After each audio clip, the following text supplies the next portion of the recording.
मैं हूं दिल नकवी और आप देख रहे हैं हकीकत न्यूज़ 24। उन्वान: ईरान का नया सुप्रीम लीडर, एक तफसीली कहानी। ईरान में एक नया सुप्रीम लीडर सामने आया है जिसका नाम आयतुल्लाह मुज्तबा खामनेई बताया जा रहा है। हैरत की बात यह है कि पिछले कई सालों से ना किसी ने इसे अवामी तौर पर देखा था और ना ही इसकी आवाज़ सुनी गई थी, लेकिन जैसे ही इसका नाम सुप्रीम लीडर के ओहदे के लिए सामने आया तो पूरी दुनिया की तवज्जो इसकी तरफ मबजूल हो गई।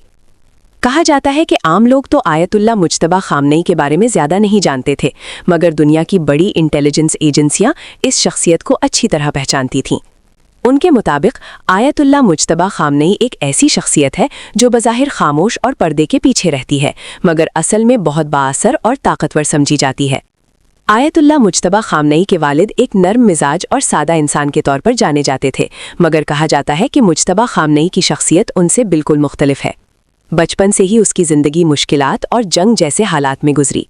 उसने अपनी ज़िंदगी का बड़ा हिस्सा फ़ौजी माहौल में गुजारा और इसी वजह से उसे एक स्कॉलर के बजाय एक जंगजू लीडर के तौर पर देखा जाता था। मुज्तबा खामनेई की जवानी ऐसे वक्त में गुजरी जब मुल्क के अंदर सियासी हलचल और तब्दीलियां हो रही थीं।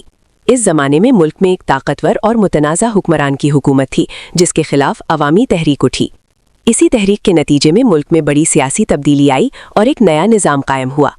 जब ये तब्दीली आई तो दुनिया की कई ताकतें इस नए निज़ाम से खुश नहीं थीं। इस दौरान खित्ते में जंग शुरू हो गई जिसने पूरे माशरे को मुतासिर किया।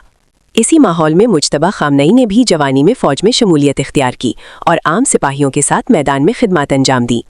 कहा जाता है कि उसने कभी अपने ख़ानदानी असर रसूख का फ़ायदा नहीं उठाया, बल्कि एक आम सिपाही की तरह फ्रंट लाइन पर रहकर काम किया। वक्त गुजरता गया और जंग ख़त्म हो गई, मगर इस जंग ने मुज्तबा खामनेई की शख्सियत को मुकम्मल तौर पर बदल दिया।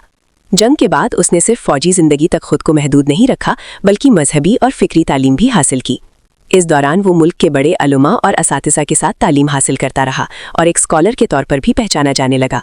इसी दौरान आलमी सियासत में भी बड़ी तब्दीलियाँ आ रही थीं। कई मुल्कों के दरमियान कशीदगी बढ़ रही थी और बाज़ ताकतें एक दूसरे पर मुख्तलिफ इल्ज़ामात लगा रही थीं। इन हालात में मुल्क के अंदर भी इस बात पर बहस शुरू हो गई कि मुस्तक़बिल की सलामती के लिए क्या हिकमत अमली इख्तियार की जाए। कहा जाता है कि इन बहसों के दौरान आयतुल्लाह मुज्तबा खामनेई उन शख्सियात में शामिल था जो मुल्क की ताकत और दिफा को मजबूत बनाने के हक़ में था। अगरचे वो ज़्यादातर मीडिया से दूर रहता था, लेकिन अंदरूनी हलकों में उसे एक बाअसर और फैसलाकुन शख्सियत समझा जाता था। एक वक्त ऐसा भी आया जब कुछ खुफिया दस्तावेज़ात सामने आईं जिनमें दावा किया गया कि आयतुल्लाह मुज्तबा खामनेई बज़ाहिर मंजर से गायब रहता है, मगर दर हकीकत मुल्क की फ़ौज और इंटेलिजेंस के कई अहम मामलात पर उसका असर व रसूख मौजूद है। यहाँ तक कहा गया कि मुस्तक़बिल में वो मुल्क की क़यादत भी संभाल सकता है। इसके बाद आलमी ताकतों ने भी इस पर नज़र रखना शुरू कर दी। कुछ मुल्कों ने इसके खिलाफ पाबंदियां भी आयद की क्योंकि उनका ख्याल था कि आयतुल्लाह मुज्तबा खामनेई मुल्क की अहम पॉलिसियों में किरदार अदा कर रहा है। वक्त के साथ साथ खित्ते में कशीदगी बढ़ती गई और एक मौके पर जंग जैसे हालात पैदा हो गए। इन हालात में आयतुल्लाह मुज्तबा खामनेई की ज़िंदगी में एक बड़ा अलमिया पेश आया जब उसने अपने ख़ानदान के कई अफराद को खो दिया। कहा जाता है कि इस सानहे ने उसकी शख्सियत को मज़ीद सख्त और मजबूत बना दिया। इन मुश्किल हालात में जब मुल्क को नई क़यादत की ज़रूरत महसूस हुई तो उलमा और अहम शख्सियात ने दोबारा मशावरत शुरू की। अवाम में भी एक मजबूत लीडर की तलाश जारी थी जो मुल्क को बहरान से निकाल सके। आखिरकार तवील मुशावरत और वोटिंग के बाद ऐलान किया गया कि मुल्क का नया supreme leader Ayatollah Mojtaba Khamenei होगा। इस ऐलान के बाद मुल्क के अंदर और बाहर मुख्तलिफ रद्द-ए-अमल सामने आए। कुछ लोगों ने इस फैसले की हिमायत की, जबकि बाज़ आलमी रहनुमाओं ने इस पर तनकीद भी की, मगर इन तमाम दबाव और मुखालफत के